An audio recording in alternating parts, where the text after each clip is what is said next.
Entonces continuamos con las proteínas. Las proteínas pertenecen a las biomoléculas orgánicas también. Y estas son macromoléculas complejas. Cuando decimos que son macromoléculas complejas, ya estamos hablando de moléculas más grandes y que están constituidas por varios tipos de elementos. Las anteriores eran moléculas ternarias. Solo tenían 3 elementos dentro de su composición. Las proteínas son más grandes, son más complejas. Estas van a intervenir en todos los procesos biológicos de la célula, en todos los procesos metabólicos de la célula participan. Dentro de su composición nos vamos a encontrar con carbono, hidrógeno, oxígeno, nitrógeno, azufre y fósforo. Y algunas van a estar asociadas a lo que es el hierro, zinc y cobre. Estas están compuestas por unidades estructurales, es decir, las proteínas, al igual que todo en la naturaleza, tiene su división. Está compuesta por algo más pequeño.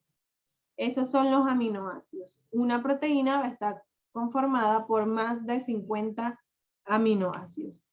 ¿Y de dónde salen los aminoácidos? Ellos salen del código genético. Por medio del código genético los podemos conocer. En cuarto año me imagino que vieron código genético, o no recuerdan, no saben de qué se trata. ¿No conocen esta tablita que está acá? ¿Conocen esta tabla que está acá, el código genético? ¿O no lo recuerdan de cuarto año? ¿Sí o no? ¿Vieron esto en cuarto año o no?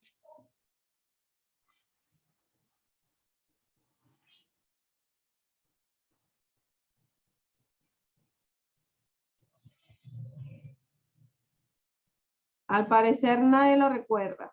Entonces, esta tabla que está aquí es el código genético. Digamos que ese es el diccionario de la composición de los seres vivos. Este código genético es universal. ¿Por qué universal? Porque todos los seres vivos están basados, su composición está basada en este código genético. Solo que va a cambiar la secuencia de las proteínas. Entonces, ¿cómo salen los aminoácidos de allí? Cada una de estas letras, la U, la C, la A y la G, es una base nitrogenada. Uracilo, citosina, adenina y guanina. Estas son las bases nitrogenadas del ARN. Como el ARN se clasifica en 3 tipos, uno de ellos es el ARN mensajero, el otro es el ribosómico y el otro de transferencia, ya eso lo vamos a ver más adelante. Ellos se encargan de participar en el proceso de síntesis de proteínas. Entonces, el ARN, ¿qué va a hacer? Él va a copiar de una hebra de ADN una parte de este código genético. ¿De qué manera? Cada 3 bases nitrogenadas me van a formar lo que es un codón. Un codón se interpreta en un aminoácido. Por ejemplo, 3 veces U me forma la fenilalanina, me forma un aminoácido. 2 veces U y una A me forman lo que es la leucina. Entonces, así se van a ir formando los aminoácidos. Entonces, por ejemplo, aquí tenemos una cadena de aminoácidos. Todos estos aminoácidos salieron de aquí. Es decir, primero estaban las bases nitrogenadas y estas fueron interpretadas a los aminoácidos, hasta que se forma una cadena de aminoácidos que luego va a llegar al ribosoma y el ribosoma de allí va a sintetizar proteínas. Entonces, de allí salen los aminoácidos, salen del código genético, salen de las bases nitrogenadas. Cada 3 bases nitrogenadas me forman un aminoácido. Estos aminoácidos están compuestos por un ácido orgánico, que sería el ácido carboxílico. Este es su grupo funcional, COOH. El carbono más próximo al grupo carboxilo, al ácido carboxílico, está unido a un grupo amino. El grupo amino es NH2. Y también el carbono va a estar unido a una cadena lateral conocida como cadena R o grupo R. Entonces sus grupos funcionales son el ácido carboxílico, y el grupo aminos. Un aminoácido se conoce por el grupo amino. Existen 22 aminoácidos que componen a las proteínas. Si se van a la tablita del código genético, se dan cuenta que allí hay 22 aminoácidos. Estos se van a clasificar en aminoácidos no esenciales y aminoácidos esenciales. Cuando hablamos de los aminoácidos no esenciales, nos referimos a 13 aminoácidos. Son no esenciales porque estos pueden ser producidos por el organismo. Es decir, si mi organismo produce estos aminoácidos, yo no necesito obtenerlos de otra manera, no necesito obtenerlos a través de la alimentación. Y tenemos 9 aminoácidos esenciales para completar los 22. Esenciales, ¿por qué? Porque son necesarios. Necesitamos ingerirlos en la dieta diaria para obtenerlos. Por eso son esenciales. Como nuestro organismo no lo produce, necesitamos consumirlo. Necesitamos ingerirlos dentro de nuestro tipo de alimentación. Estos 9 aminoácidos esenciales que debemos obtener a través de la alimentación o a través de suplementos son la histidina, que participa en el crecimiento de tejidos, todo lo que es tejido conectivo, tejido epitelial, todos los tejidos de nuestro organismo. Isoleucina, que participa en la reparación del músculo, la piel y los huesos. La leucina, que participa en el crecimiento del músculo. La lisina participa en el sistema inmune y en el crecimiento de los huesos. La metionina participa en la desintoxicación del hígado y ayuda al sistema cardiovascular. Y tenemos a la fenilalanina, que participa en todo lo referente al cerebro, todo el proceso del cerebro, todas las funciones del cerebro, y también participa en lo que es el estado de ánimo. La tronina ayuda a mantener la cantidad adecuada de proteínas, es decir, va a regular esa cantidad de proteínas que componen o que conforman al organismo. El triptófano participa en los procesos del sueño, mejora el ánimo y reduce el apetito. Es decir, que por ejemplo el triptófano sería muy bueno cuando las personas están sometidas, digamos que a un proceso de dieta, de esas personas que están en proceso de bajar de peso. Entonces, ¿por qué? Porque los ayuda a mantener sus horas de sueño, llevar sus horas de sueño correctamente, mantener un buen ánimo y también los va a ayudar a reducir el apetito.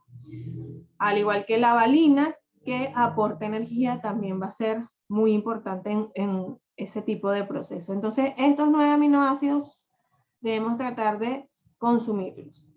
Hay suplementos que contienen todos esos 9 aminoácidos esenciales. Y en un solo suplemento lo podemos encontrar a todos o casi todos. Vamos con la estructura de las proteínas. Las proteínas pueden ser primarias, secundarias, ternarias y cuaternarias. De acuerdo a ellas, vendría la clasificación de las proteínas. Las primarias me establecen la secuencia de aminoácidos.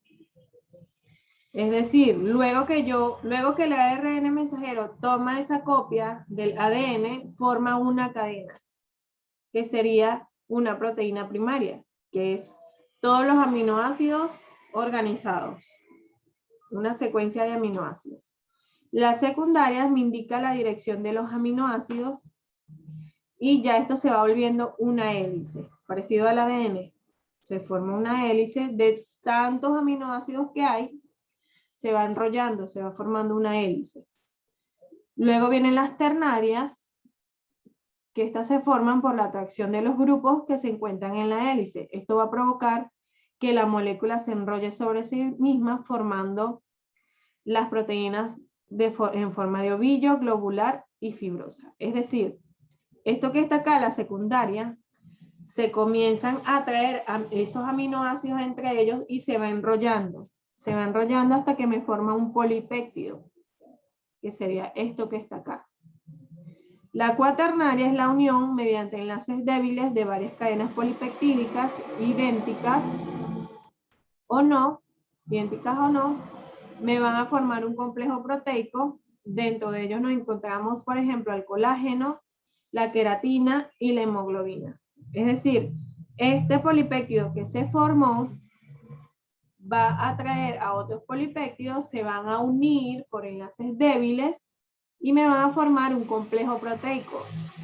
Este complejo proteico, a partir de 5 polipéptidos, voy a obtener una proteína. Entonces, un aminoácido, una secuencia de aminoácidos primero, la secuencia de aminoácidos, luego estos se van enrollando, se van atrayendo, me forma el polipéptido, ese polipéptido se une a otros polipéptidos hasta que me forma la proteína.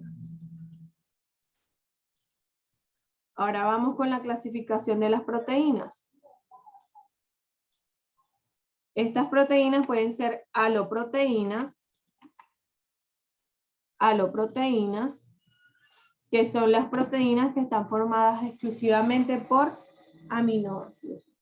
Las proteínas que están formadas exclusivamente por aminoácidos. Es decir, allí no va a haber otro grupo. Solo van a estar los aminoácidos. Ahí no va a entrar ningún otro tipo de molécula. Por ejemplo, tenemos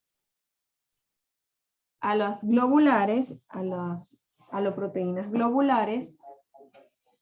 Estas aloproteínas globulares, dentro de ellas tenemos, por ejemplo, a las histonas.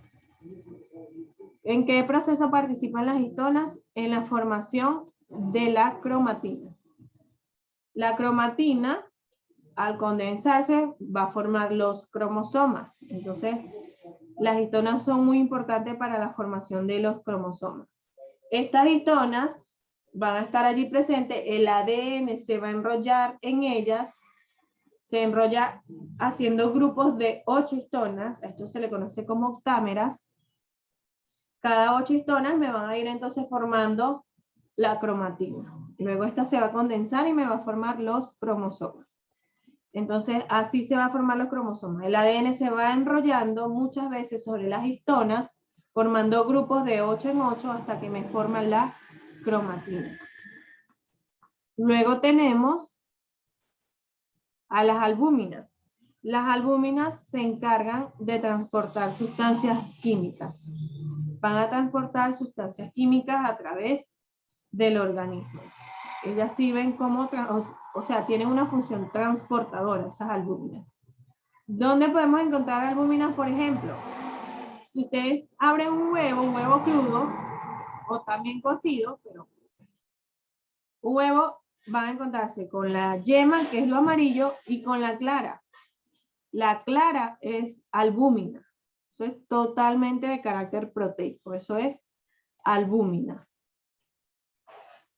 Tenemos las globulinas que transportan hierro y participan como anticuerpos. Las que transportan hierro son las transferrinas y las que participan como anticuerpos son las inmunoglobulinas, que las vamos a encontrar en el sistema inmunológico.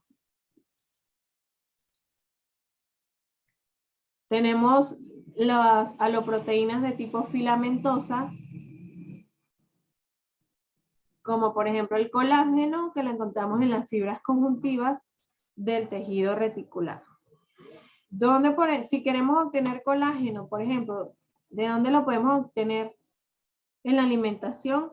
A los que les gusta comerse las paticas del pollo, las paticas de la gallina, la pata de res, de allí están obteniendo colágeno.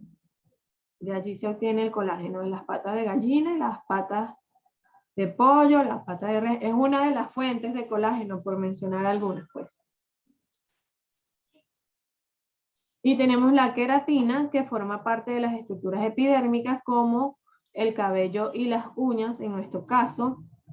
Por ejemplo, las aves forman una capa protectora a las alas. Entonces son estructuras epidérmicas, estructuras que recubren. Tenemos ahora las heteroproteínas. Las aloproteínas solamente eran aminoácidos. Las heteroproteínas van a estar combinados los aminoácidos, o las proteínas van a estar combinadas con otro tipo de molécula o otro tipo de grupo. Entonces las heteroproteínas son proteínas conjugadas. Serían un aminoácido o varios aminoácidos unidos a un grupo prostético. Un grupo prostético es una unidad no proteica, es decir, no es de naturaleza proteica y requiere a la proteína para cumplir su función. Es decir, que este grupo prostético no va a trabajar solo va a funcionar al unirse a un aminoácido. Dentro de ellos tenemos a la cromatina y a la hemoglobina. Por ejemplo, la cromatina. ¿Cómo la cromatina se va a condensar para formar los cromosomas? Primero debe formarse ¿de qué manera? Cuando el ADN se une a las histonas. El ADN se une a las histonas y me va a formar la cromatina. Entonces, el ADN va a necesitar, el ADN sería, en este caso, representaría el grupo prostético, me va a necesitar de la proteína, que sería la histona, para formarme la cromatina. Tenemos la hemoglobina, que se encarga de transportar la sangre. Esto sería el grupo hemo unido al hierro. Entonces, no podía darse si el hierro no está unido al grupo hemo. Entonces, por ejemplo, pasa que hay niños que son, por ejemplo, de hemoglobina baja y les dan para que consuma hierro y consume hierro y nada que se le sube la hemoglobina, nada que se le sube la hemoglobina. Pero ¿por qué no se le sube? Resulta que dentro de su alimentación no está consumiendo proteínas, no está consumiendo carnes, por ejemplo. Entonces, el hierro, ¿a qué se va a asociar si no está el grupo hemo? No está allí la proteína. El hierro se pierde, el hierro es excretado porque no tiene ese grupo hemo para asociarse y así transportar el oxígeno. Entonces, para que la hemoglobina pueda subir, no necesariamente, o sea, no solamente hay que consumir hierro, hay que consumir proteína también, mínimo 3 veces a la semana, para que ese hierro se pueda asociar al grupo hemo, que sería la proteína, y así pueda subir la hemoglobina, se forme la hemoglobina. Vamos con las funciones de las proteínas. Tienen una función estructural porque me forman estructuras como por ejemplo la elastina y el colágeno que me conforman los tendones y ligamentos. La elastina y colágeno que me conforman los tendones y ligamentos. Tiene una función de protección ya que me forma las capas protectoras de partes de nuestro cuerpo. Por ejemplo, la queratina. ¿Qué me conforma la queratina? Ya se los mencioné anteriormente. ¿La queratina forma parte de qué? ¿La queratina forma parte de qué? Forma parte de el cabello y las uñas. Tiene una función de defensa. Por ejemplo, el veneno de las serpientes les sirve como defensa. Y los anticuerpos de los humanos. En nuestro sistema inmunológico tenemos anticuerpos de carácter proteico, como por ejemplo las inmunoglobulinas que las mencionamos anteriormente. Aquí tenemos el veneno de las serpientes, una proteína. Tiene una función reguladora, ya que regula sustancias de nuestro organismo, como por ejemplo la insulina. ¿Qué regula la insulina en nuestro organismo? ¿Qué regula la insulina en nuestro organismo? ¿Qué regula? La insulina va a regular los niveles de azúcar en sangre.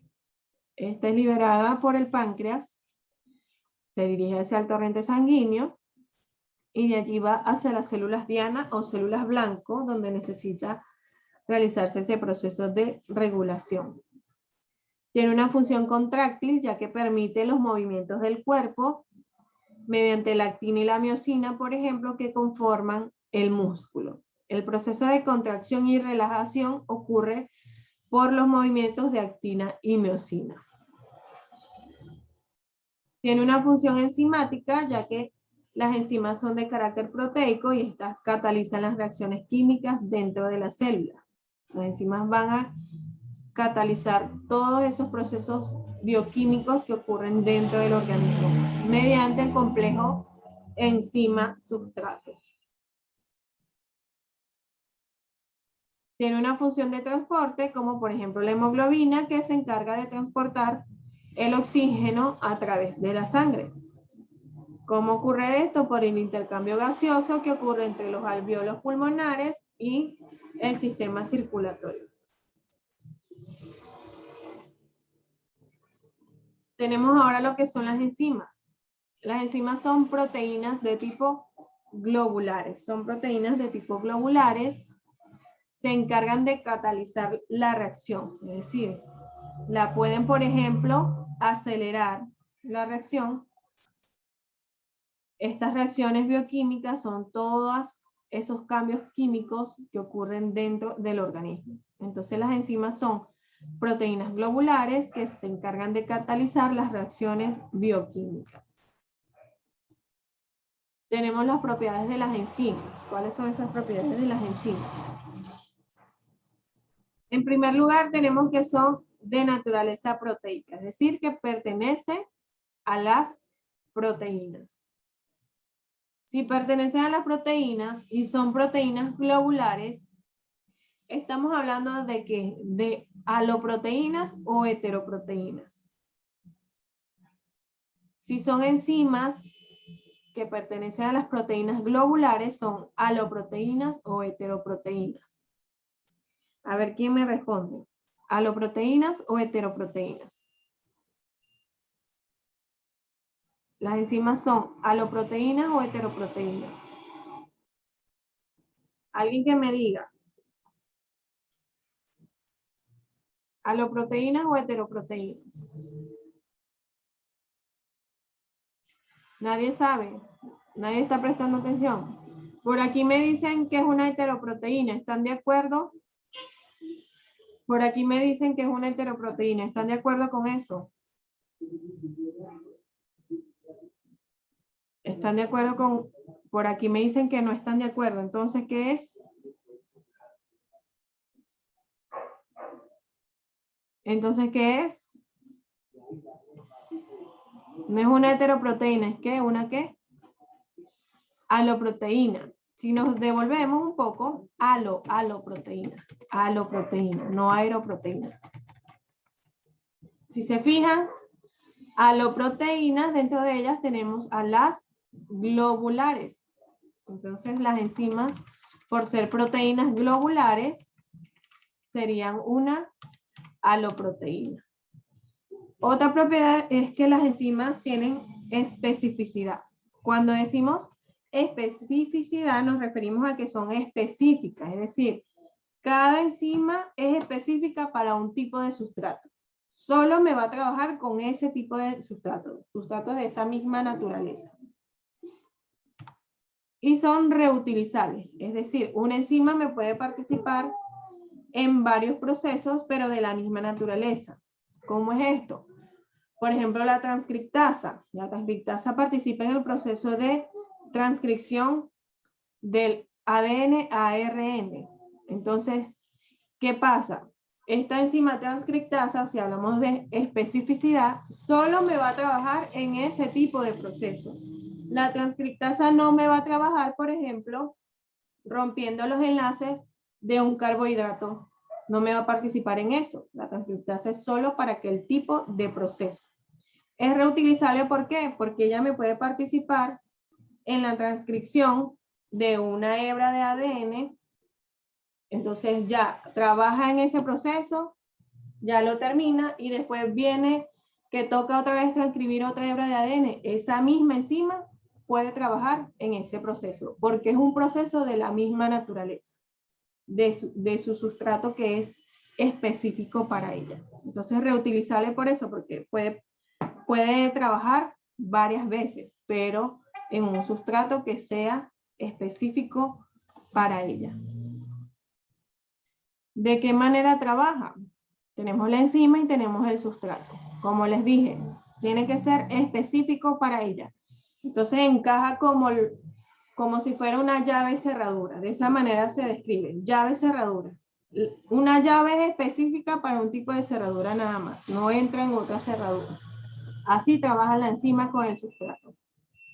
Cuando se unen y me forman el complejo enzima-sustrato, la enzima va a trabajar rompiendo los enlaces de ese sustrato, los va a debilitar, rompiendo ese enlace para obtener productos. Puedo dividirlo en 2, en 3, en 4, como sea.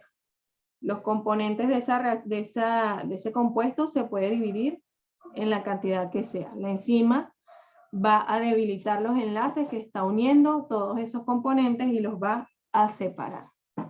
De esa manera trabajan las enzimas. Como ya toca receso, hasta aquí llega lo que es el tema de las proteínas. En el próximo bloque de media hora vamos a trabajar con los ácidos nucleicos. Los ácidos nucleicos son el ADN y el ARN. Esos son los ácidos nucleicos que conocemos, que forman parte de los seres vivos. Estas son macromoléculas pentarias. Cuando hablamos de macromoléculas, son moléculas de gran tamaño, al igual que las proteínas. Pentarias porque dentro de su composición nos vamos a encontrar con 5 componentes básicos, que son carbono, hidrógeno, oxígeno, nitrógeno y fósforo. Estas macromoléculas son de alto peso molecular y está constituida por cientos o miles de nucleótidos.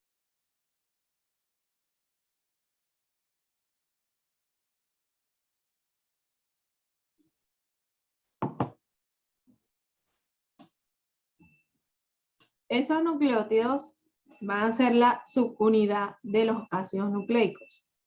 Por ejemplo, aquí tenemos una molécula de ADN. Esta sería la molécula del ADN. Y cada uno de estos, veámoslo como si fuera una escalera, como si fuese una escalera. Cada escalón va a ser un nucleótido.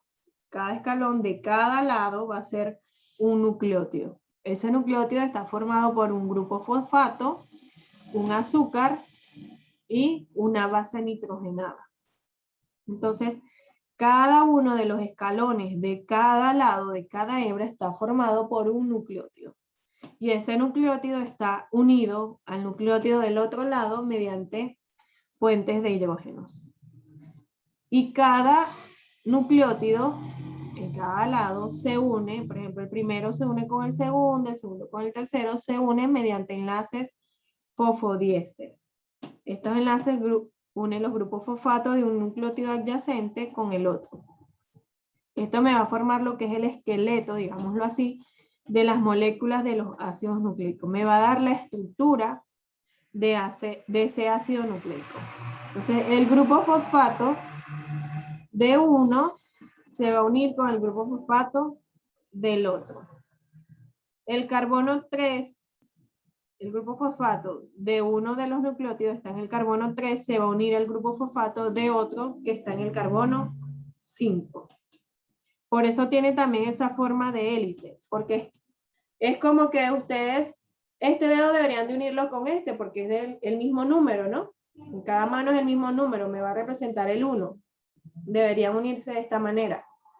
Pero si yo lo uno así, el primero con el último, me va a ir como que dando la vuelta, me va a ir girando. Entonces, por eso el ADN tiene esa forma de hélice, porque se une el grupo fosfato que está en el carbono 3 de un nucleótido, se une con el grupo fosfato que está en el carbono 5 del otro. Vamos con la importancia biológica de los ácidos nucleicos. Estos son constantes en todos los seres vivos, es decir, que desde los organismos unicelulares hasta los pluricelulares van a estar presentes los ácidos nucleicos. Ellos se encargan del almacenamiento y transmisión de la información. A ver, ¿qué tipo de información me almacena y me transmite los ácidos nucleicos? ¿Qué tipo de información? ¿Qué tipo de información me almacenan y transmiten los ácidos nucleicos? Sería la información genética. Me almacenan y transmiten información genética. Estos controlan la actividad de la célula, todas las actividades de la célula están controladas por esto, y determinan la variabilidad de la especie. ¿Qué es lo que hace que nosotros no seamos todos iguales? Es este proceso de variabilidad de la especie, que se da por algo que se llama crossing over o recombinación genética. Esto ocurre durante la meiosis. La meiosis es uno de los procesos de división celular. Tenemos mitosis y tenemos meiosis. La meiosis ocurre en las células sexuales. ¿Qué pasa allí? Los cromosomas se van a combinar. Al momento que ocurre la fecundación, los cromosomas de los padres y los cromosomas de la madre se van a combinar, se aparean. Entonces ocurre un intercambio de material genético. Por eso tenemos características de ambos progenitores, porque ocurre este apareamiento. Eso me va a determinar la variabilidad de la especie, que no todos seamos iguales. Un ejemplo de esto es la variedad de especies de maíz que hay en el Perú. Todos son maíz, pero se diferencian. Físicamente se diferencian por el color, por ejemplo. Son la materia prima del proceso de evolución debido a que son los responsables de la herencia. Es decir, si por ejemplo un organismo sufrió algún tipo de cambio adaptativo, un cambio fisiológico, un cambio morfológico, esto se va a transmitir a la siguiente generación y eso va a hacer que esa especie evolucione. Vamos con la estructura molecular de los ácidos nucleicos. ¿Cómo es esa estructura molecular? Dijimos que los ácidos nucleicos están formados por subunidades, digámoslo de esa manera, subunidades, que son los nucleótidos. La estructura molecular de los ácidos nucleicos son los nucleótidos. En el caso del ADN, como el ADN se llama ácido desoxirribonucleico, entonces su nucleótido se va a llamar desoxirribonucleótido. Entonces, para el ADN hablaremos de lo que son desoxirribonucleótidos y para el ARN sería entonces ribonucleótidos. ADN es desoxirribonucleótido, ARN es ribonucleótido. Vamos con la estructura de los nucleótidos. Vamos entonces primero con la base fundamental de esos nucleótidos, del desoxirribonucleótido y del ribonucleótido. Estos están formados por un grupo fosfato. El grupo fosfato va a ser el mismo para el ADN y para el ARN, que sería el ácido fosfórico, H3PO4. Ácido fosfórico es el mismo para ADN y ARN. Tenemos el azúcar. Este nucleótido está formado también por un azúcar. Es un azúcar pentosa. Si es pentosa, ¿tiene cuántos carbonos? A ver, ¿cuántos carbonos tiene si es pentosa?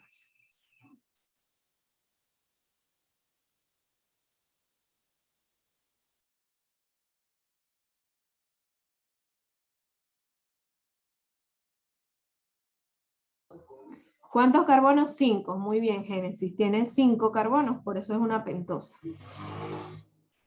Tenemos dos tipos de azúcar. Tenemos la ribosa para el ARN y la desoxirribosa para el ADN. Si las ven a simple vista parece lo mismo. Si las ven así, digamos que a ojo rápido, parecen lo mismo, pero hay una diferencia entre ellas. La ribosa, ella está oxigenada en el carbono 2. Si se fijan, está el grupo OH. Está oxigenada. En cambio, la desoxirribosa no tiene el oxígeno en el carbono 2. Ella está desoxigenada, por eso se llama desoxirribosa, porque está desoxigenada. Allí está la diferencia. En el carbono 2, la ribosa está oxigenada, la desoxirribosa está desoxigenada. Por eso la pueden diferenciar. Se van directamente al carbono 2 a observar si está o no el oxígeno. Está oxigenada, desoxigenada. Y ese nucleótido también va a tener una base nitrogenada. ¿Cuáles son esas bases nitrogenadas? Tenemos de dos tipos, purinas y pirimidinas. Las purinas se caracterizan por tener dos anillos Y las pirimidinas se caracterizan por tener un solo anillo. Dentro de las purinas tenemos a la adenina y a la guanina, y dentro de las pirimidinas tenemos a la timina, citosina y uracilo. Vamos ahora con la clasificación de los ácidos nucleicos. Sabemos que son el ADN y el ARN. Vamos primero con el ADN. El ADN se llama ácido desoxirribonucleico. Ácido desoxirribonucleico. Su función es almacenar la información hereditaria y la va a transmitir de generación en generación. Va a permitir evolucionar a las especies. ¿Por qué? Porque si la información se transmite de generación en generación, como les mencioné anteriormente, si hubo algún tipo de cambio adaptativo, esto va a pasar a la siguiente generación. Por lo tanto, si pasa a la siguiente generación, va a haber un cambio, va a ser diferente a la primera, por lo tanto va a evolucionar. Vamos con la estructura del desoxirribonucleótido del ADN. Estructura del desoxirribonucleótido del ADN. Tiene su grupo fosfato, que es el ácido fosfórico. Les dije que es el mismo para ambas macromoléculas. Tiene su grupo fosfato. Aquí en la imagen les aparece, el grupo fosfato está aquí. Tiene una pentosa, un azúcar pentosa, que dijimos que era la desoxirribosa. La tenemos acá. Y tiene sus bases nitrogenadas. Sus bases nitrogenadas son 4 bases nitrogenadas las que conforman al ADN. Pero el nucleótido va a estar formado por una sola. Cada nucleótido tiene una base nitrogenada diferente. Las bases nitrogenadas del ADN son adenina, guanina, citosina y timina. Esas son sus 4 bases. Pero un desoxirribonucleótido está formado por el ácido fosfórico, la desoxirribosa y una de estas bases nitrogenadas. En este caso es la citosina. En este de acá es la guanina. En este de acá es la timina. En este de acá es la adenina. Entonces, cada desoxirribonucleótido tiene una base nitrogenada. Pero las del ADN son estas 4. Adenina, guanina, citosina y timina. Vamos con las características del ADN. Este se caracteriza por tener 2 cadenas antiparalelas que me van a formar una doble hélice. Recuerden lo que les dije, que les hice el ejemplo con las manos. Antiparalelas porque prácticamente se está uniendo el principio de una molécula con el final de la otra. Es así, el principio de una con el final de la otra. Prácticamente es así. Entonces eso los hace antiparalelas. Y por eso me forman una doble hélice. Están unidas cada hebra, es decir, cada una de estas, esta con esta, están unidas por la complementariedad de las bases. ¿Qué quiere decir esto de la complementariedad de las bases? Que cada base nitrogenada se puede unir solo con un tipo de otra base nitrogenada, es decir, adenina solo se puede unir con timina y viceversa, timina con adenina. Citosina solo con guanina. En el caso del ADN es así. Adenina va con timina, citosina con guanina o viceversa. Pero una citosina no me puede ir con una timina ni una adenina con una guanina, porque allí es donde ocurren los errores en el código genético y a partir de allí viene lo que son las mutaciones.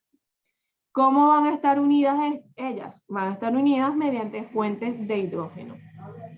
Entonces, de este lado tenemos un nucleótido, de este lado tenemos otro.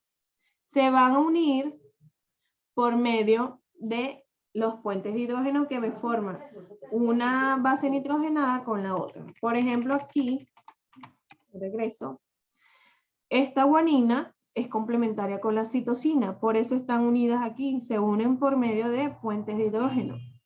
Esta timina está unida a la adenina por puentes de hidrógeno, son complementarias. No puede ir una adenina con guanina ni citosina con timina. No se puede, no existe eso. Si existe, estás formándome una mutación.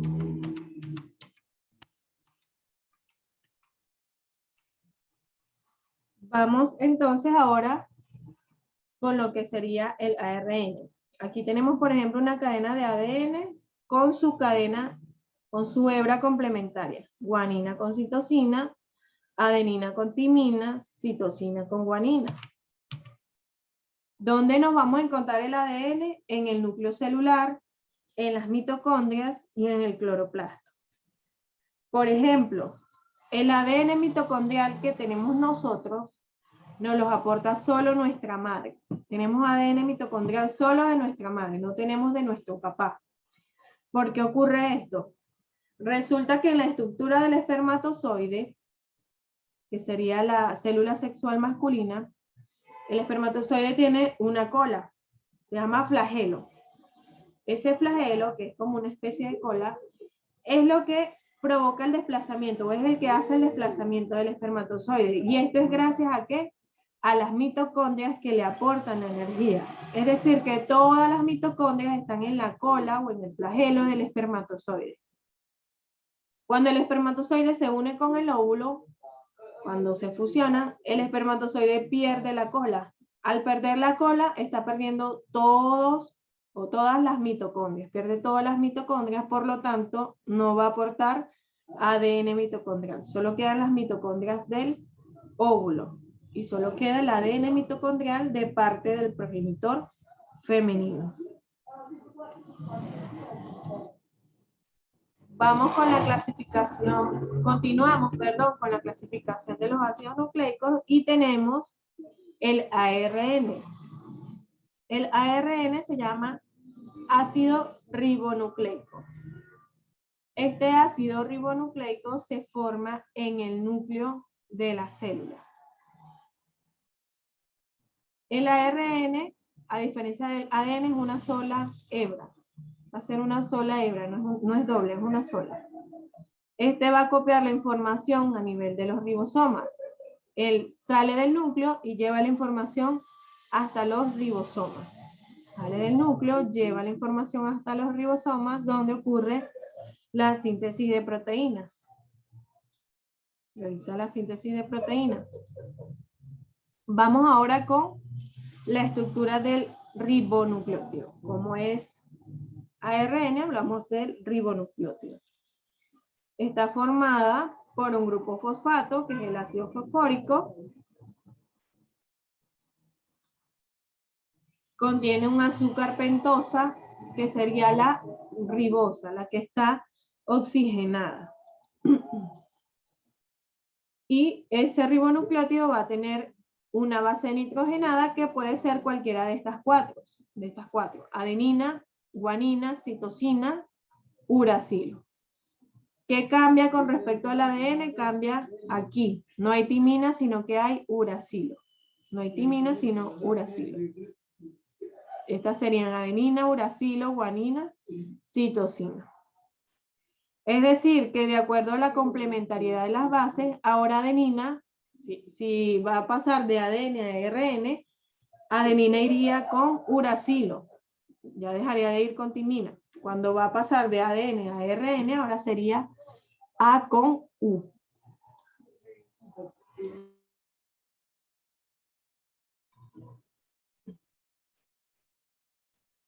Continuamos con las características del ARN.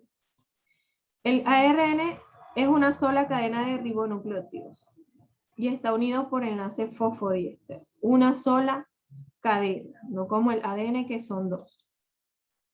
Entonces ven, una sola cadena unida por enlaces fosfodiéster. Recordemos que los enlaces fosfodiéster, ¿cómo se forman? Por la unión de los grupos fosfatos. El carbono 3, el grupo fosfato que está en el carbono 3 de un ribonucleótido se une al grupo fosfato que está en el carbono 5 del otro ribonucleótido. Vamos ahora con los tipos de ARN. Tenemos 3 tipos de ARN. El primero es el ARN mensajero, que se le conoce como codón. Entonces, si se le conoce como codón, Si recordamos las proteínas, un codón son 3 bases nitrogenadas. Entonces el ARN mensajero va a ser un codón, es decir, se copia una parte de ese código genético.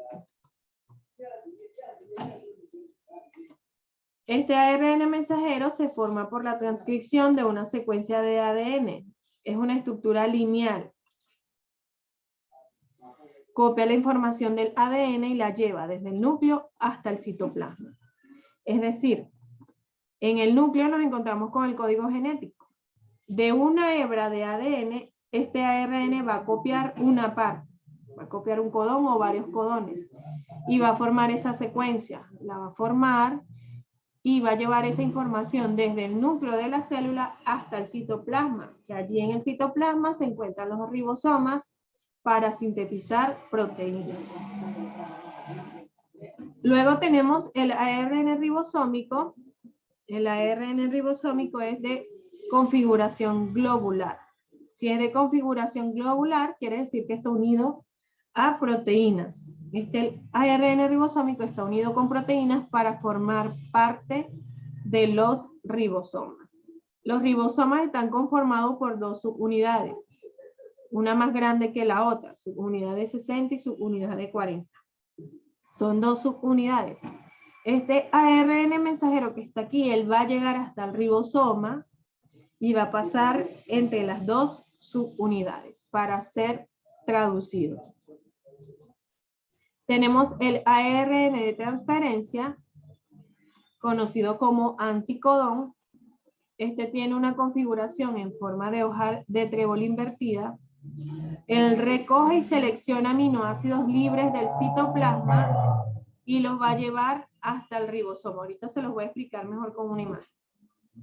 Los va a llevar hasta el ribosoma y cada ARN de transferencia es específico para un aminoácido. Es decir, cada ARN de transferencia va a ir al citoplasma a buscar un aminoácido específico.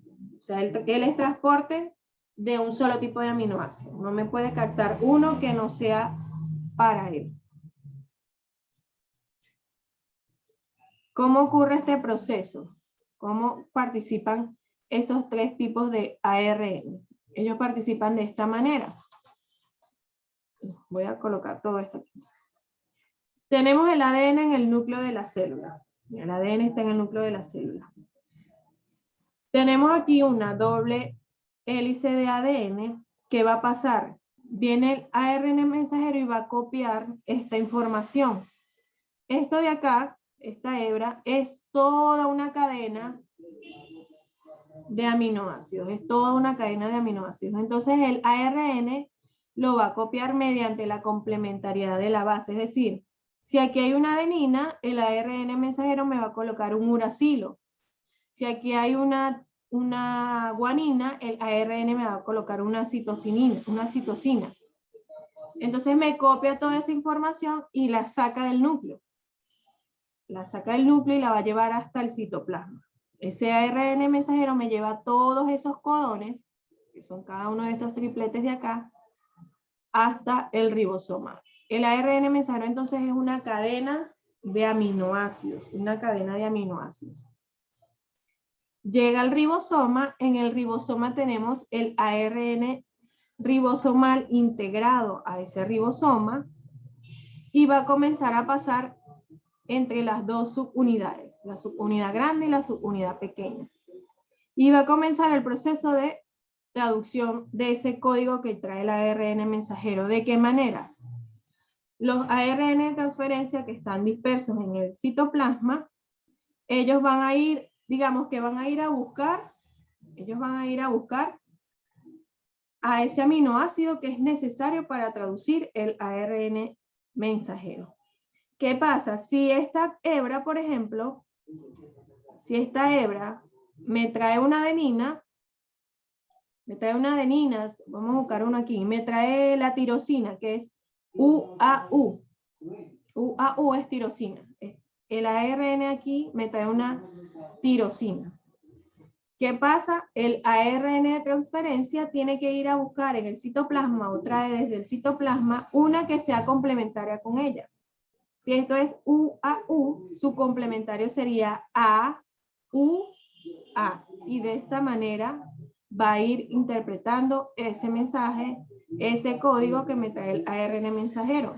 Cuando lo interpreta, de allí se va formando la proteína. Primero se forma el polipéptido, luego se va a formar la proteína. Y de esa manera ocurre ese proceso. El ARN de transferencia va al citoplasma y busca esos aminoácidos que están libres que me concuerden o que sean complementarios con este mensaje que me trae el ARN mensajero. Así ocurre la síntesis de proteína. Continuamos ahora para terminar con unas preguntitas que les voy a hacer. A ver quién me dice de aquí. ¿Cuál es la ribosa? ¿Cuál es la ribosa? ¿Esta o esta? ¿La que tiene el borde verde con rojo o la que tiene el borde rosado? Por aquí me dicen que es esta, la primera. ¿Están de acuerdo con que es esa? Me dicen que es la que tiene el borde rojo, la ribosa. ¿Están de acuerdo? ¿Alguien no está de acuerdo? Por aquí me dicen sí, que están de acuerdo, pero aquí hay alguien que me dice que no. Génesis me dice que no, que es la segunda. Génesis está en lo correcto, la ribosa es la segunda, recordemos, nos vamos al carbono 2. La que está oxigenada es la ribosa, la que está desoxigenada es la desoxirribosa. Entonces, esta que está acá, la del borde rosado, que está oxigenada. Nos vamos a la siguiente. Esto que está aquí es un nucleótido o ribonucleótido. Ya que no veo porque me aparece algo aquí. ¿Es un ribonucleótido o desoxirribonucleótido? Ribonucleótido o desoxirribonucleótido. Aquí tienen la base nitrogenada, aquí tienen el azúcar y aquí tienen el grupo fosfato. ¿Es un ribonucleótido, es decir, del ARN o es un desoxirribonucleótido del ADN? Fíjense en el azúcar. El azúcar me va a dar la respuesta. ¿Cuál es? ¿Ribonucleótido o desoxirribonucleótido? Muy bien, Génesis. Es un ribonucleótido. Este es el azúcar, esta es la pentosa y está oxigenada en el carbono 2. Por lo tanto, es un ribonucleótido. ¿Cuál será la secuencia de bases nitrogenadas? ¿Cuál será la secuencia? ¿Adenina va con qué? Recordemos la complementariedad de las bases. Si tiene timina, estamos hablando de ADN. Si tiene timina, estamos hablando de ADN. Si tuviera una U, hablamos de ARN. Entonces, adenina va con, ¿A va con qué? Con T, con C, con G, ¿con qué va? A va con T, adenina con timina, timina con adenina, guanina con citosina, timina con adenina, timina con adenina, guanina con citosina, A con T, C con G, C con G, T con A y G con C. Y por último, purinas o pirimidinas. Purinas o pirimidinas. Serían purinas o pirimidinas. Purinas o pirimidinas, nos vamos acá. Aquí las tenemos, miren. Purinas tienen 2 anillos, pirimidinas tienen un solo anillo. Entonces serían pirimidinas. Serían pirimidinas. Con esto terminamos, chicos. Con esto terminamos la clase. Que tengan feliz fin de semana.